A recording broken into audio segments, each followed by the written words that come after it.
Hey, welcome to Diaries of Badass Bosses, the podcast series that takes a deep dive into the journeys of entrepreneurs and businesses who are shaking things up in their industry.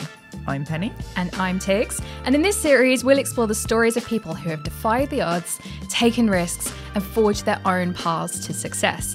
We'll hear from founders who have turned their ideas into thriving businesses, as well as CEOs who have transformed their organizations and taken them to new heights. So exciting. We're going to talk about what it means to be a badass boss, including the challenges, the rewards, and the importance of resilience and adaptability. We're going to hear their stories, insights, advice for anyone looking to make their mark in the world of business, no matter what size. Want a weekly dose of badass boss energy? Join us every Wednesday on all major podcasting platforms. See you there. Hello and welcome to another episode of Diaries of Badass Bosses. This is our last episode of season 1. Oh my God, it's gone so quickly, hasn't it? I know, it has actually. I'm actually going to be a little bit sad to have the break. I feel like what am I going to do with my time now? Because you can listen to the podcasts. Yes, you can listen to the podcasts. On repeat. And we've also already got our first date lined up for season 2 and our first guest. So we are definitely back for season 2. But I thought we'd end season 1 with a little treat for you. Ooh! So, I don't think we've talked about this on the podcast yet, but my background, for a short while, many moons ago, I was a burlesque performer. Yes, you were. And I know, obviously, you've got a background in performing arts as well. So yes, I do. It certainly wasn't quite as sexy, I'm going to be honest. I was a little bit more jazz hands than burlesque performance, which I have such admiration, respect. I just think it is the most stunning performance. I just love it. It really is amazing. And I'm very proud of you for doing it as well, because I think it takes courage. I miss it so much. I think I'm going to have to get back on that stage at some point. But I thought that I would bring someone absolutely fabulous in from the burlesque industry to meet you today. Woo! And excited. That person is Tempest Rose. How Welcome. are you? Hello. Thank you for having me. I'm so excited to be here. Oh, it's such a privilege. I've known you, gosh, I don't know how long exactly it's been. 10 years, 11, At least. 9. No, wait, I have pictures of you with the act that I took to Burlesque Hall of Fame, but when I did it at JoJo's before I went, that's 2010. Pictures from you, sorry. Yeah, and then I was, fun fact, I actually performed in Burlesque Idol in season 3. Burlesque Idol. Okay, now I need to find out more. Okay. It's all coming. Exciting. So we have tons to talk about. So let me give you a fabulous introduction. So Tempest Rose is an internationally acclaimed, award-winning burlesque performer and producer who's been ruffling the feathers of the cabaret industry for over a decade. Possessing a critically acclaimed snap, crackle and jazz singing voice and more onstage pizzazz than a barrel of dynamite, Tempest Rose has been photographed by and performed for some of the best in the business, including being one of only a handful of UK artists who have been invited to perform at the Burlesque Hall of Fame in Las Vegas. Tempest is impossible to ignore in the world of burlesque. As owner and creative director of production company House of Burlesque, this rhinestoned rebel, by the way, I love that phrase, is unapologetically innovative, with her brand featuring on MTV, Channel 4, BBC, Stylist magazine, and Time Out, to name but a few. With theatre tours and residencies at the famous Hippodrome Casino, the Shard Underbelly Festival, and Christmas in Leicester Square stashed under your garter belt. In 2020, the Arts Council England honoured your work through House of Burlesque by recognising it as one of the UK's top cultural institutions and awarded the business funding from the Cultural Recovery Fund to safeguard you through the pandemic. As a teacher, Tempest has taught burlesque to thousands of burlesque lovers, helping them to embrace their most empowered selves. From dropping classes at Pineapple Studios in London to noteworthy collaborations with the V&A and Kingston University. You also have a Patreon channel offering a huge library of showgirl resources, from routine inspiration and costuming tips to covering those important business skills you need as a self-employed performer. And if all that wasn't enough, you also produce Europe's most prestigious burlesque competition, Burlesque Idol, which is now in its 13th year. And I mean, if that isn't an intro... I kind of feel like I need to take a breath after that. That's impressive. I mean, I don't even know how it all happened, I'll be honest. All in a day's work. You are such a hard-working. I mean, if that's not badass, like that's a badass bio. Like, love it. Thank Absolutely. you. So, because I know this question will come up, and I know you'll have been asked this a load of times, but let's clear this up right from the beginning. What exactly is burlesque? How do you define it? So burlesque is a live performance art that allows the performer to hold up for examination society's perceptions of sensuality, of sexuality, of gender, and in particular of femininity. And it allows us to kind of put these on the table and say, you know, what's happening here? What's this all about?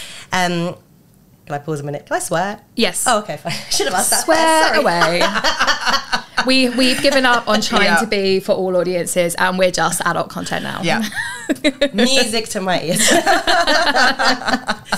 So, luckily, I've done the speech many times. To hold these assumptions high in our crystal-covered gloves and say to our audiences, what the fuck is this shit all about? Mm-hmm. So burlesque is a celebration of everything that we revel in, everything that we enjoy, but it's also a rebellion against everything society tells us that we couldn't be, that we shouldn't be. And so it's a discussion. It's a fabulous, rhinestone-feathered, glamorous discussion and a bit of a joke, I think. And can we take a moment to just celebrate those earrings that you're wearing as well? Perfectly on brand and on message. So this is your sign. If you are not watching on Spotify or YouTube, you can actually get this in video format as well. So yeah, check out the earrings. They're very fabulous. I mean, what is it? Like, what got you into burlesque? Oh, a wonderful accident. I came to burlesque from musical theatre, and I'd been an actress for about 3 years. And a friend of a friend basically said, oh, you know, you should audition for this burlesque troupe. And this was 2007. So no one really knew quite what burlesque was. It was becoming very fashionable in underground clubs, vintage clubs. It was part of the sort of swing dancing vintage scene, part of the fetish scene as well. And I knew the musical cabaret, of course, being a super dedicated musical theatre fan. And I kind of thought, it sounds great, singing, dancing, acting, comedy, what's not to love, sexy. Went down, did my audition in Brixton Church Town Hall. Lovely, love it. And accidentally ended up in a burlesque show. And I saw the show before I was offered the place. And it was to join the Kitten Club, who were London's longest running modern burlesque troupe at the time. And very kind of old school British burlesque in their style. And it blew my mind. I'd just never seen women being able to present such a complex portrayal of themselves that was so multifaceted, that just isn't seen in traditional media, particularly not, 16 years ago.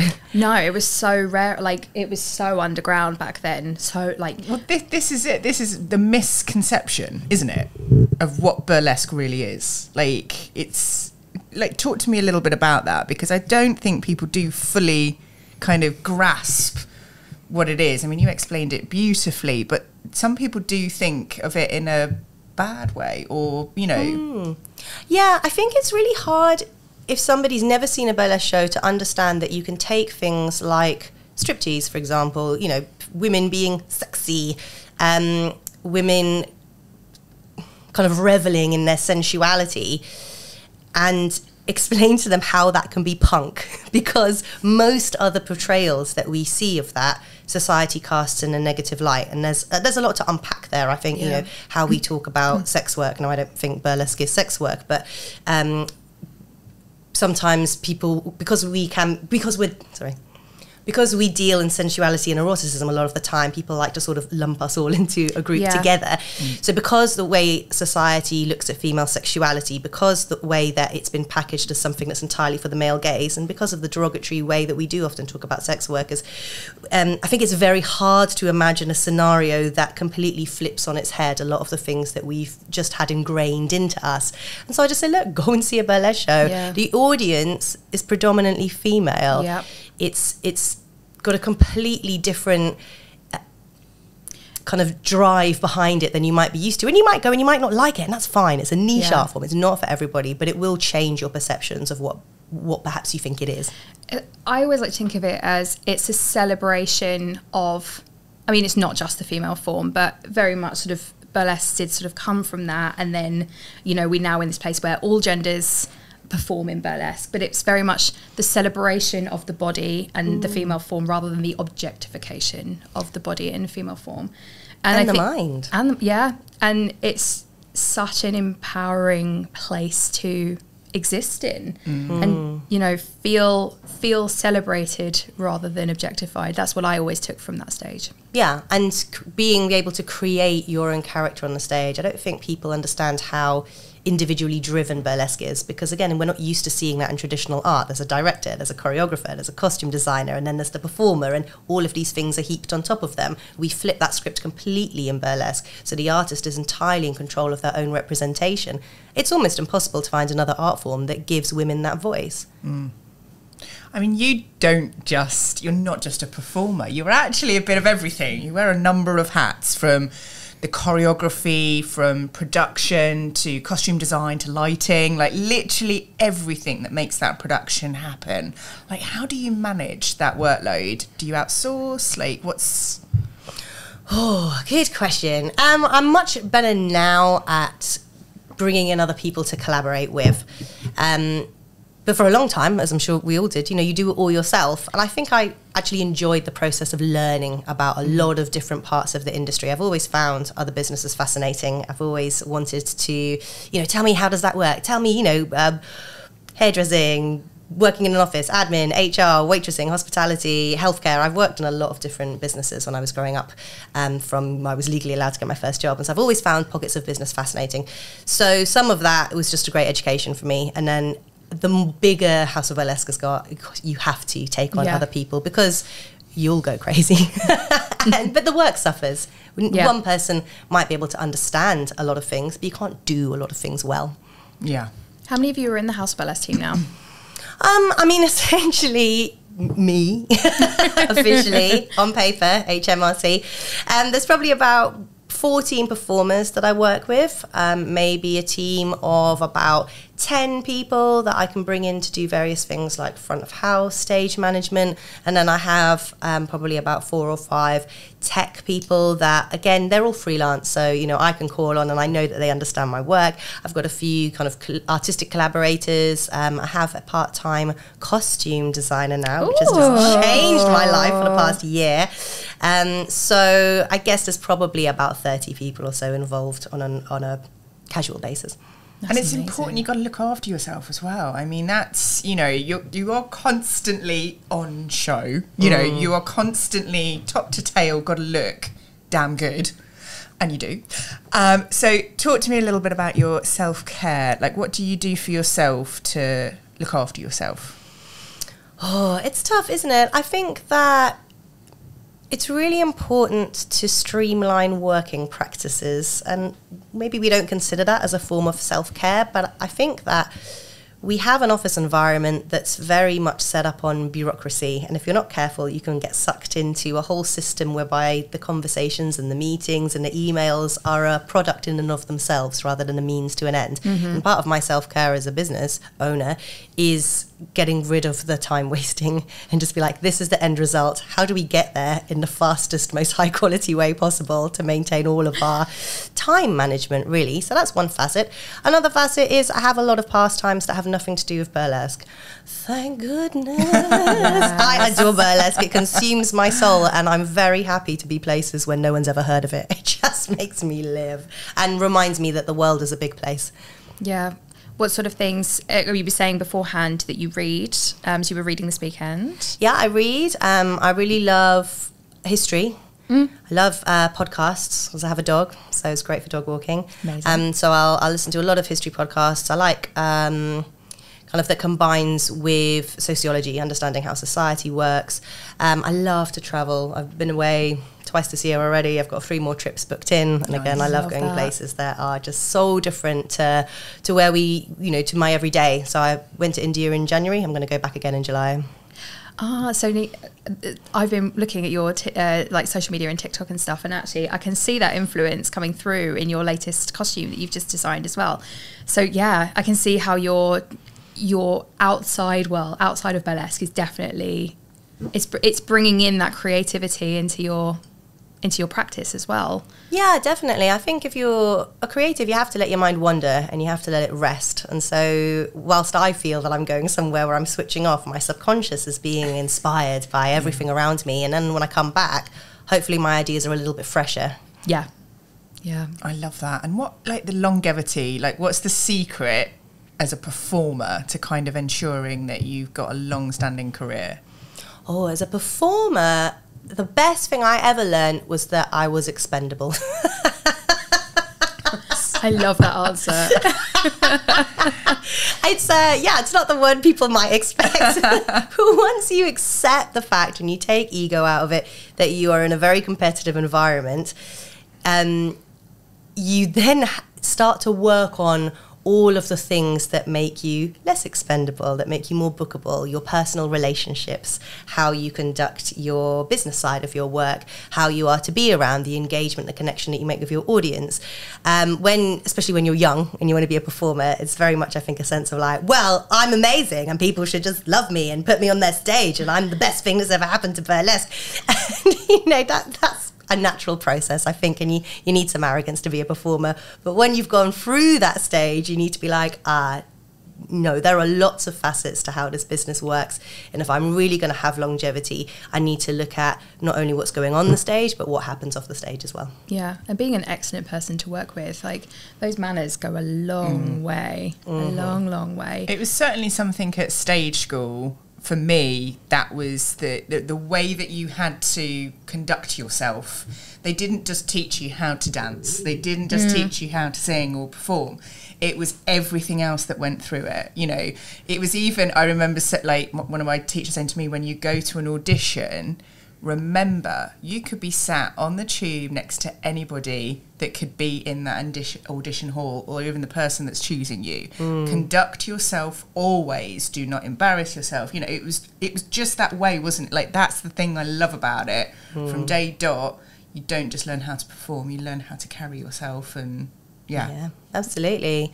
That's such great advice. Also, what we were taught, the minute you start to perform, you must believe you're the best thing in the whole world. But when that finishes, you must be humble. And there's a real power in humility. I think that comes maybe with age or experience, that you realise really how strong that is. Or maybe it's just sitting on the other side of the table where now it's your turn to book other people you see through a different lens than when you're a performer. That humility is vital. And, you know, it comes across in exactly what you said, just, you know, being aware that important people are all around you, rather than just when you see them opposite the table and you need something from them. Speaking of being on the other side of the table, you've produced a lot of impressive shows over the years, some of them which I've been to see and have been my favourites. What's one thing that you wish someone had told you when you first started producing? Oh, that's an interesting question. Actually, I wanted to produce, but I found it quite scary in a healthy way. To be honest, I think you should be a little bit scared of producing. It carries a lot of risk and a lot of responsibility. And I suppose I wish somebody had told me to go with my gut ideas a bit more, and that being brave was really important. It's better to, I think, be bold than it is, and to create something that maybe some people are going to love, but some people might hate, than it is to feel shy and to doubt yourself and create something that sits more in the middle. Yeah. And I maybe wish they told me that, look, this is going to be really fucking fun. Like, it's going to be really hard work, but, like, it's so worth it. And I probably would have been happier if I'd embraced that earlier on. Yeah, I guess it's like putting yourself out there in the most authentic form. We will come to some of your shows later, because there's definitely some coming up. But you were having a look at one of the shows name in particular. We were looking at Politics. And I mean, how fabulous is that? I actually raised it with Connor, because he kind of had to go, Penny, what did you just say?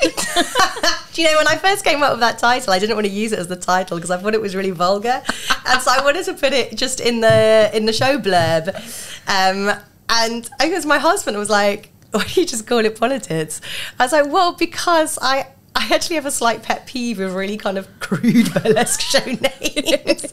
And so it's like, oh, because it's funny, but it just sounds really like, Tigz.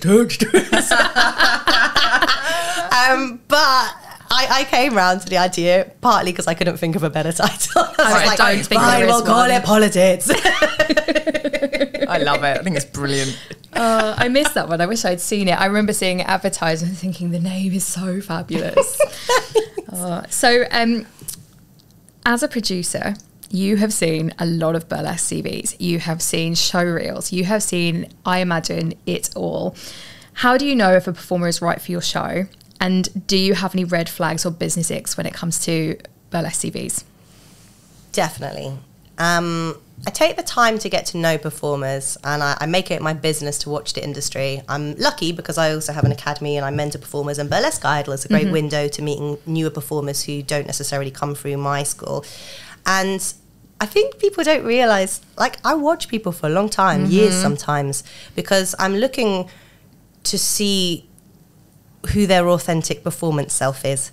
And that takes a while to show. And then I'm also looking at and listening to, because we're a small industry, as you know, Tigz, how their behaviour is, how their personality is. There are lots of performers that I admire very much, but they wouldn't necessarily fit in a House of Burlesque show, either in their style or just, you know, we have a sort of way of being with each other and around each other, and it takes a certain personality. All companies, I guess, have their company culture.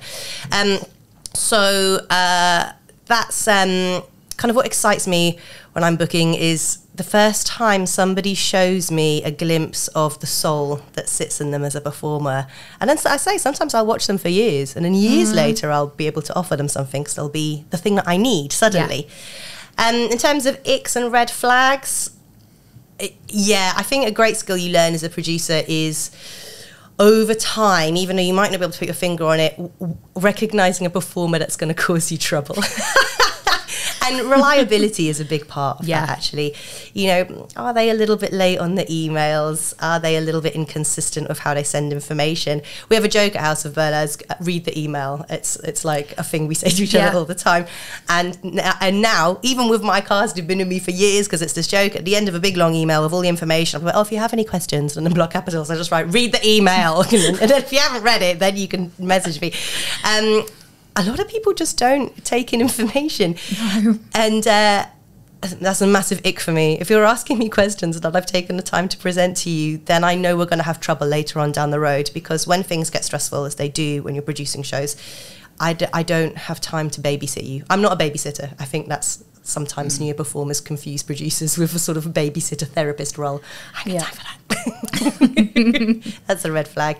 Bringing the diva off the stage is a red flag. Being rude to people who some might consider were in subordinate roles or lower roles. You know, your stage managers, the person who's sweeping the floor, the person who's looking after the dressing room, and the person who's bringing you water. They tell me everything, and if you're rude to them, don't piss off a stage kitten. Right, I've got no time for you. No.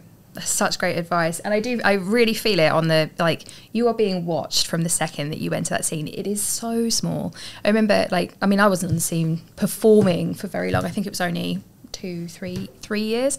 But I remember sort of when I announced that I was going to be sort of coming onto the other side of the camera, and I felt all the eyes, like the whole industry's eyes. And I think especially because I came from that photographer point of view, where I wasn't necessarily part of one section of the industry, because I was photographing everyone in the industry, and it almost felt like, which way is she going to go? Which like niche is she going to end up in? And it was pressure. Yeah. It was So small industry. Be nice to everyone. Speaking of eyes on you from all angles, total pivot here. One of my favourite shows that I've been to of yours was in the Spiegel tent. How do you keep the magic and sparkle consistent in an almost 360-degree audience? Oh, it's the best. Yeah? It's actually my favourite. Better than... better than front on, because burlesque audiences are very vocal, you know this, but if someone's not been to a burlesque show, they might not realise that. Like, they whoop, they cheer, like the whole... At its best, the whole experience is this ball of energy being thrown to and fro between the performer and the audience. So when you put that all around you, it's electric. It's actually my favourite way to work, is in the round. Amazing. I've never experienced that. Have you ever performed on a... I've never performed on, but I've been to many theatres, the Doll's House and things like that. And because I studied theatre studies A-level, we had to learn what it took to perform in the round, because it really, you've got to be quite exceptional to make sure that even if you've got your back to somebody, they are experiencing something. It is very special. It really is. So I can completely relate that. Yeah, I can understand how that is amazing. Yeah, love it, love it, love it. So circling back a little bit to politics, because, I mean, why not? Can you tell us a bit more about how you use your stage time to amplify your political voice? Because burlesque obviously has a background in politics and satire anyway. And your shows in particular, I feel, are like, you have the hard-hitting stuff. It's obviously important to you that you have that voice on the stage. Yeah, and I thought long and hard before introducing politics. There's sort of two audiences, I think, for a show like that. And there are lots of really great shows that deal in what I call the echo chamber. And sometimes that is used as a derogatory term, and I don't mean it like that. I think it can be great to go to a space where you don't feel alone and you feel you're with a group of people who share your ideals and that you sort of G each other up together, and it's almost like a tonic, and that's really wonderful.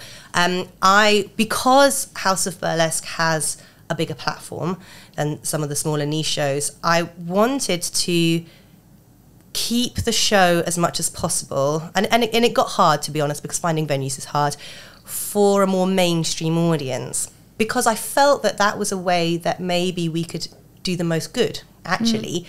If I, rather than talking to the home crowd all the time, which is lovely and fun and a really pleasant experience as a performer, if we could put some of our points of views or just ask some questions in a much more mainstream commercial crowd, if even one person at the end of that show says, oh, actually, I'd never considered whatever issue is from that point of view, then that for me is a win. And it's a hard balance, because you've got to talk about issues in a way that don't make people feel like they're being lectured. And it was a discussion that we had a lot with the cast, and when I hired people, I'm like, I don't want this to feel like we're telling people off all the time because they're not progressive enough or they don't hold the same ideals.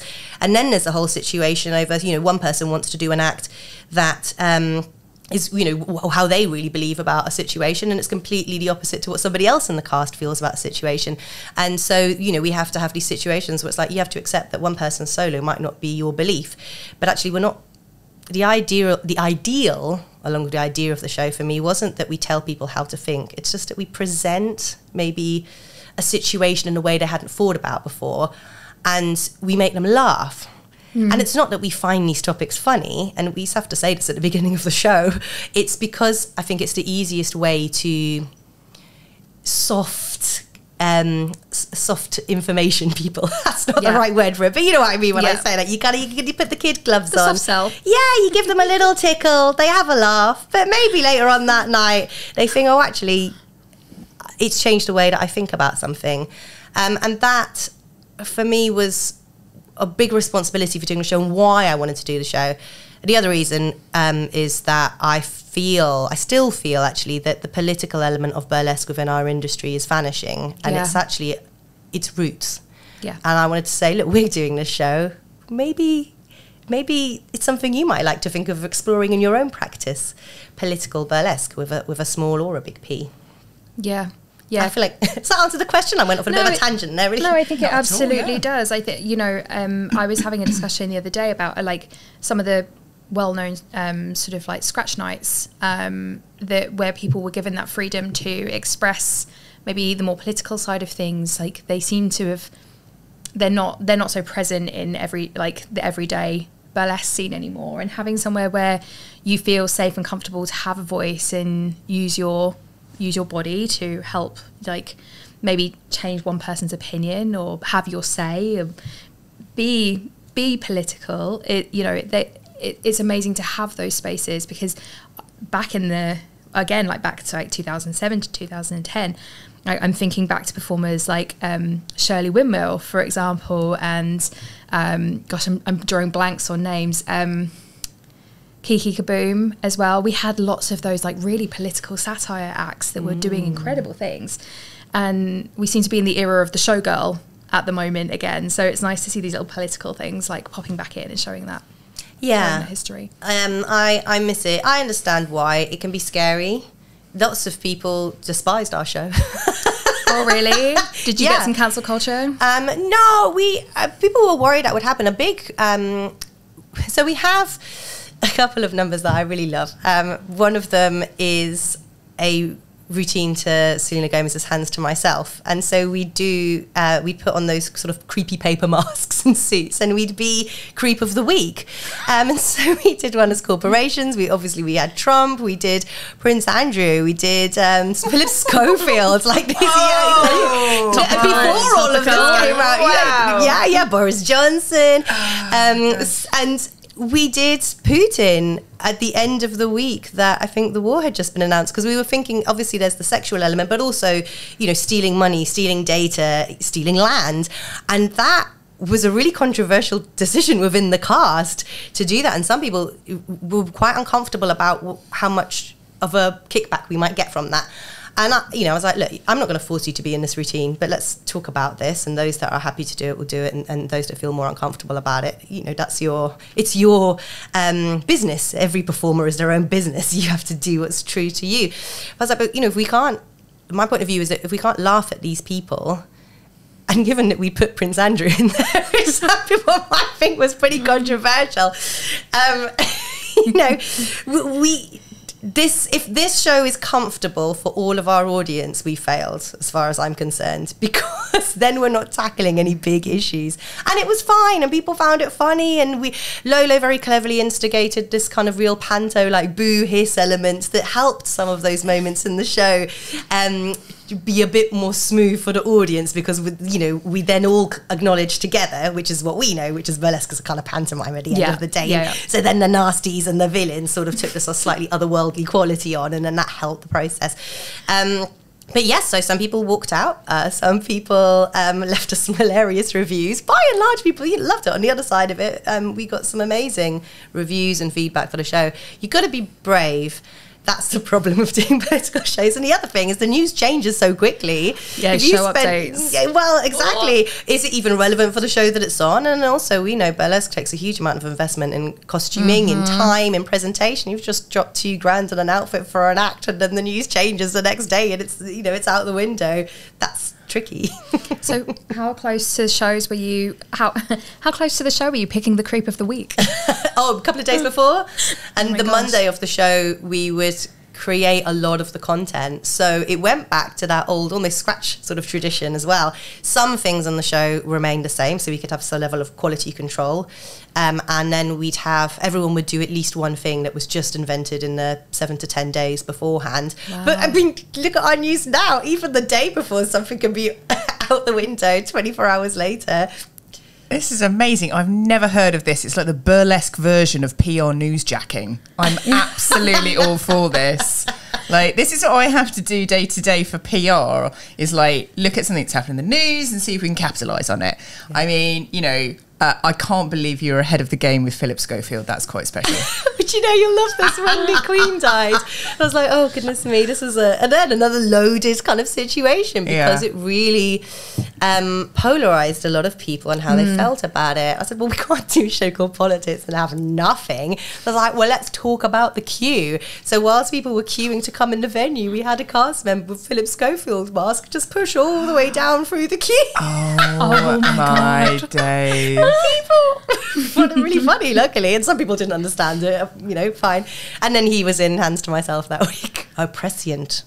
Before, this is, I say, just when the Queen had passed, so it was a lifetime ago in our current news cycle.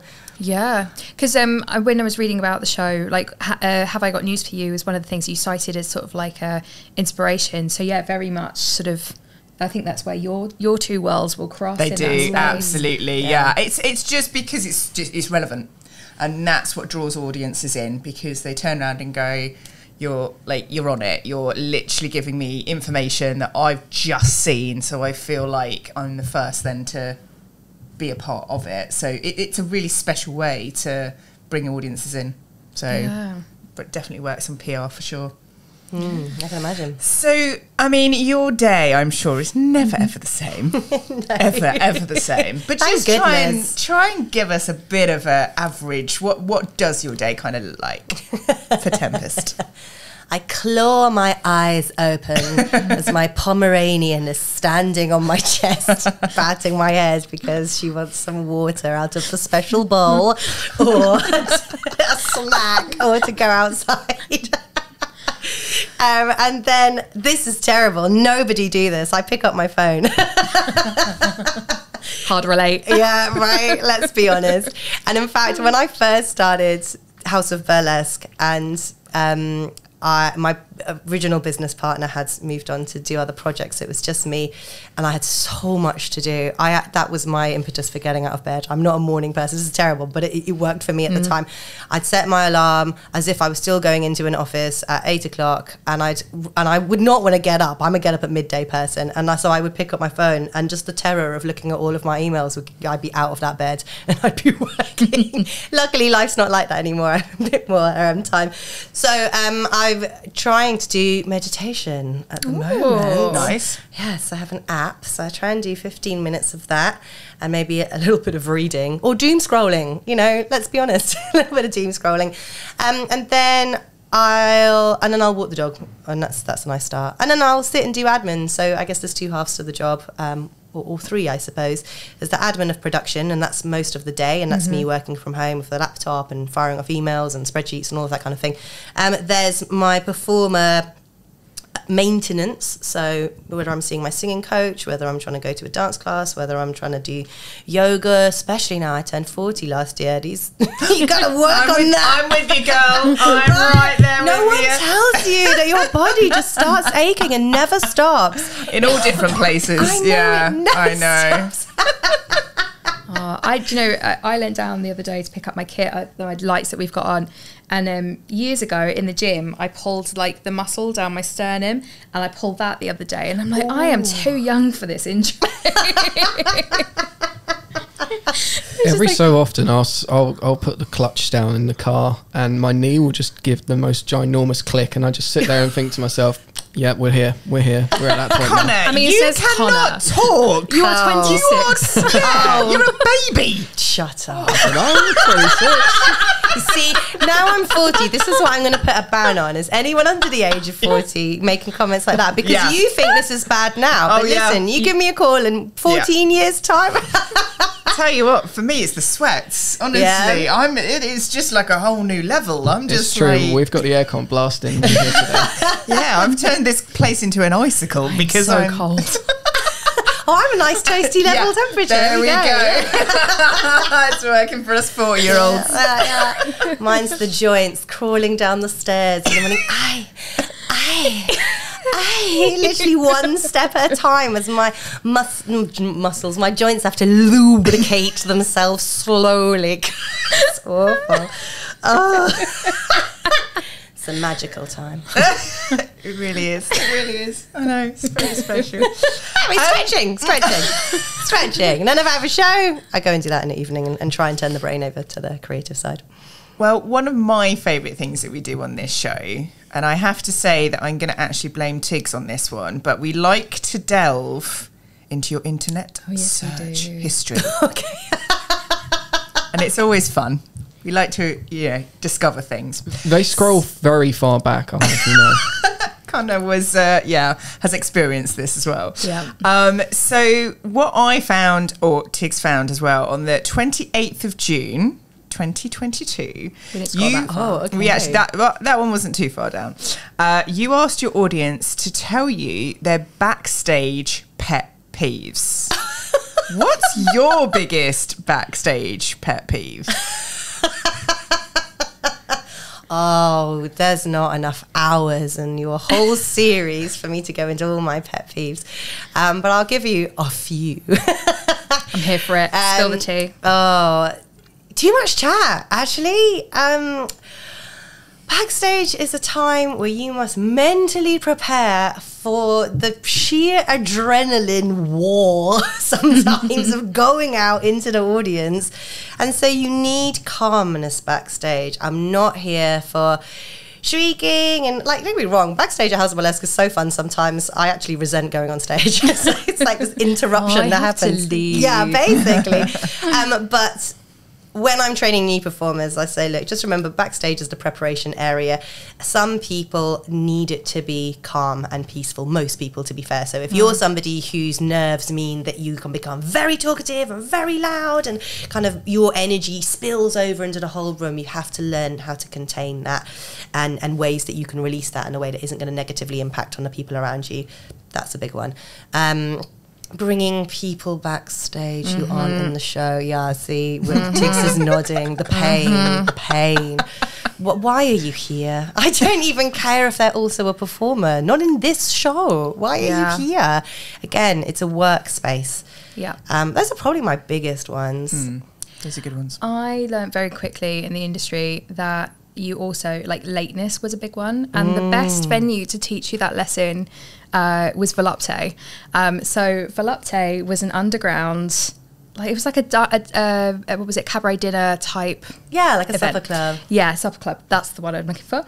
And so it was downstairs just to get into the venue, but then we were down like another 2 flights into the basement. The flea pit. There was a sink that was just, it stank. It had flies in it. And so the first person that got into the venue got the spot furthest away from the sink. And every time someone came in, they had to get closer and closer to the sink till basically you were the person next to the sink. Yeah. And it wasn't even a one show thing, because you got there, like, the first show was at 6, I think, and then there was an evening one that started at 10 or 9. We do double evening slots. So you did 2. So you were next to that sink for like 4 or 5 hours of a night. And so that venue taught me to never be late.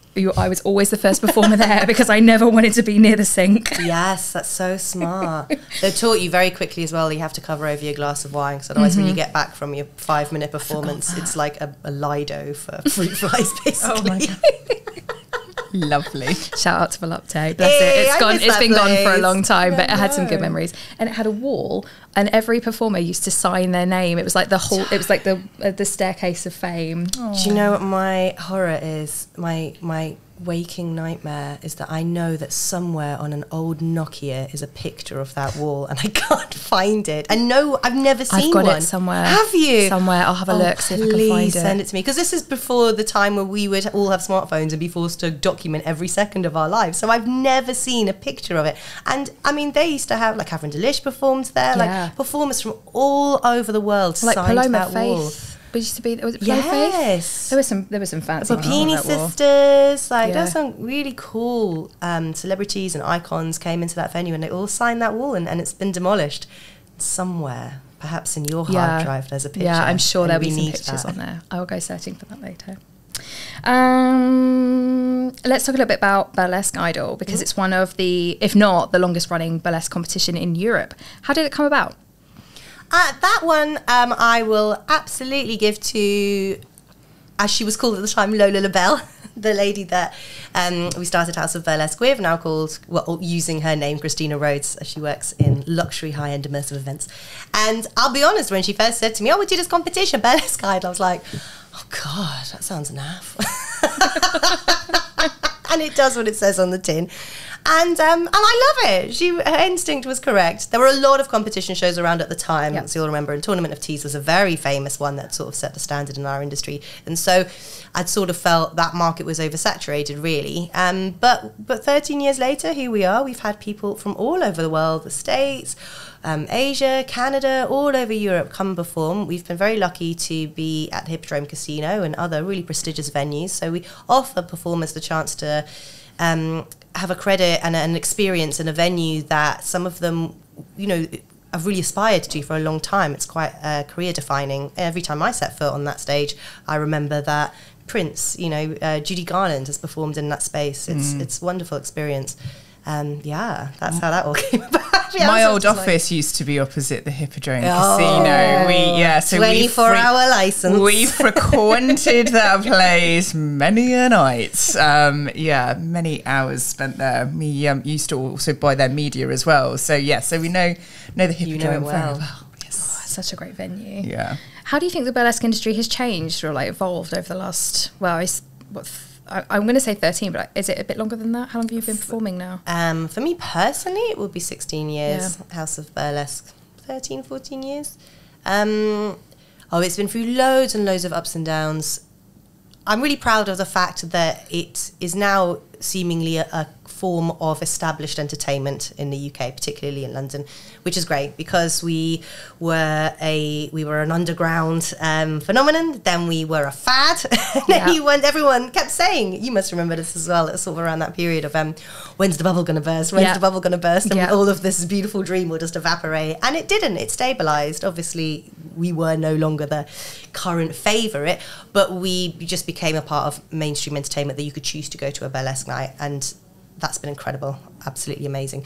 It goes through waves, doesn't it? Sometimes it's very neo, very political, very modern, everything's very remixed and it's all very kind of lip sync and modern pop references, and sometimes it goes through cycles where it's very vintage and we go back to the old traditional eras.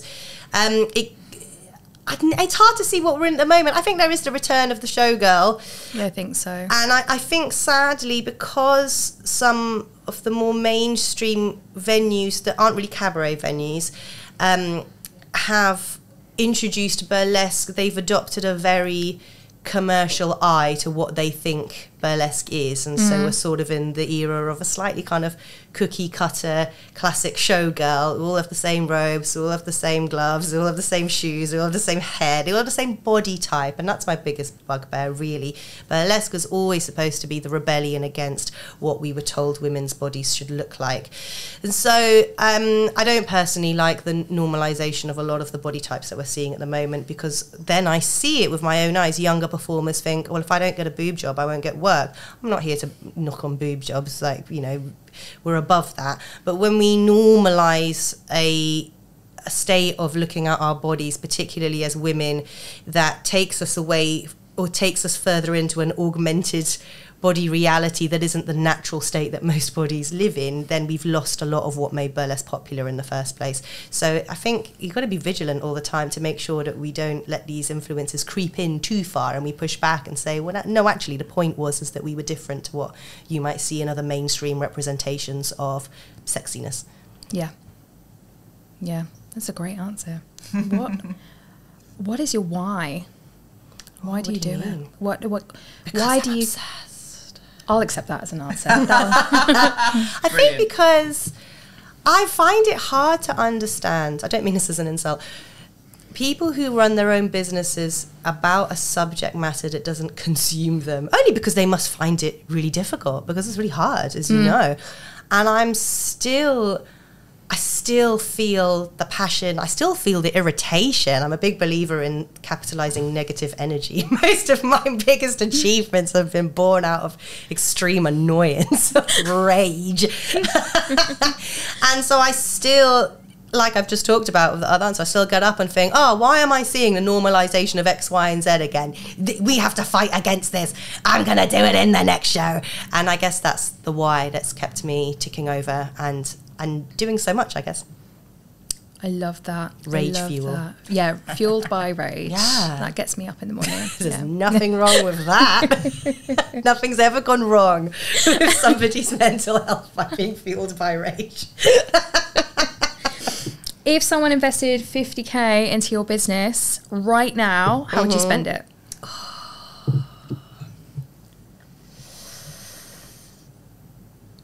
I knew you were going to ask me this, and I should have really better prepared an answer. I would take that 50k because it's not enough to open a venue or a pop-up really, but I would like to think I take it to somebody and go, I've already get 50k, can you give me another 50k?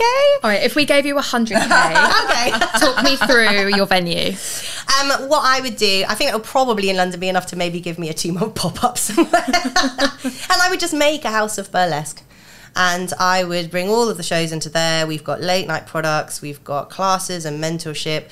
And mentorship's a really big strand of House of Burlesque, and it's really important part of it to me as well.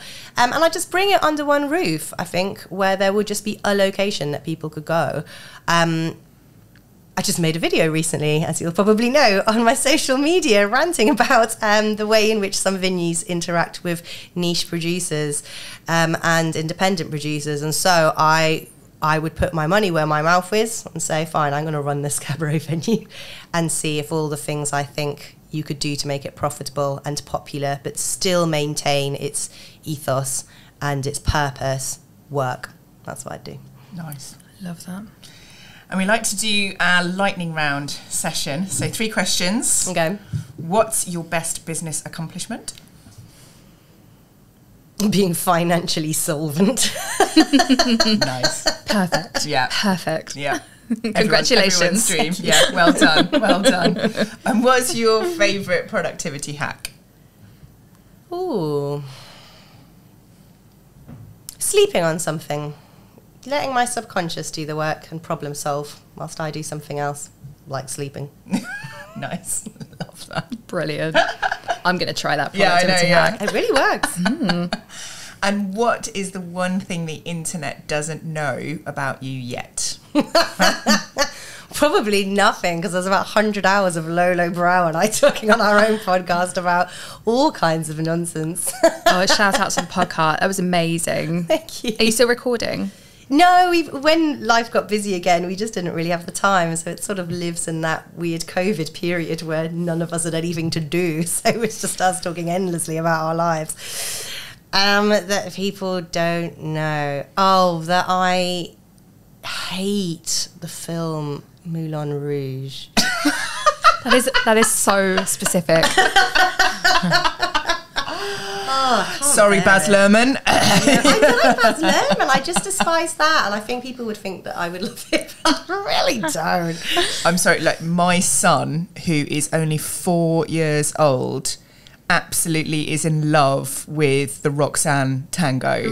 Like, I mean, I've obviously never let him watch the movie, but it was something I actually danced to when I was at Lane's. It's a great tune. And it is a great tune. It's a really great, like, orchestral version of it. But it was on my favourites on my phone in the car. And now he's, like, obsessed. And he can't even say it properly, which is what's so funny. But he's like, Mum, can you play that song? Oh, that's what it's called now. I love that. That's the only thing I'm going to call it. Song. That's Freddie for you. Yeah. So if anyone's been inspired listening to you today, how can they find out more information? Obviously, you've got your shows. You've also got a new intake of burlesque in September. You've got new blanking on the name here, session where people can come and learn burlesque from you. Lessons. Yeah. That's what I'm looking for. It's been a long day, folks. Tigz, put your teeth back in, love. Another blooper for you there, Connor. Please and thank you. Yes, we have an academy. So you can come see our shows, you can see our academy, you can go to our drop-in pineapple class. It all lives on the website, houseofburlesque.co.uk. And then Instagram is probably our main source of social media. So at HOB Tempest Rose, HOB for House of Burlesque. And that's the handle for all of our social media anyway. So you can find us on most platforms, including TikTok. I love TikTok. I see being very productive on TikTok, and I'm very inspired by it, but I really hate it. I hate it. See, what you need is a Connor. You do need a Connor in your life. Yeah, he helps us create our reels so that we don't have to. Oh, that's we just show up. Yes. Yeah. It's like the pod. Just turn up and talk with reels. It's just turn up and dance. You need a Connor. You need a Connor. Yeah, Connor keeps telling me I've got to dance on the next one, so I think it's I am have to here happen. for it. I will bring popcorn. Yeah. I will do behind the scenes filming just so I can see that happen. We're all for it. So we will put all of those links in the show notes for you. Thank It's you. been Thank you. Such a Amazing. pleasure. Yeah, and I have to say, what an amazing way to round up our first series with the beautiful Tempest. You've been an absolute delight. It's been so interesting just finding out a little bit more. So do stay in touch with us. Absolutely. And Thank yeah, you so much. I think I'm going to come for a lesson.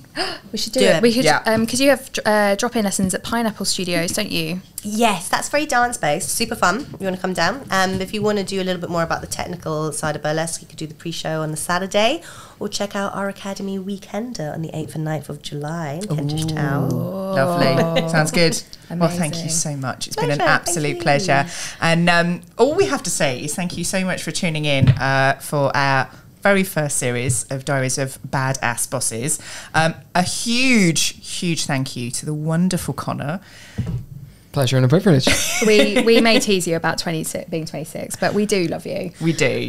We could not do without you. I can't believe how quickly this has gone. So we have season 2 is in the making. Yeah. We have dates, so we will be back in the autumn with more amazing content to fill your ears with joy. Until then, please keep watching the other episodes, and we will be back very soon. See you soon.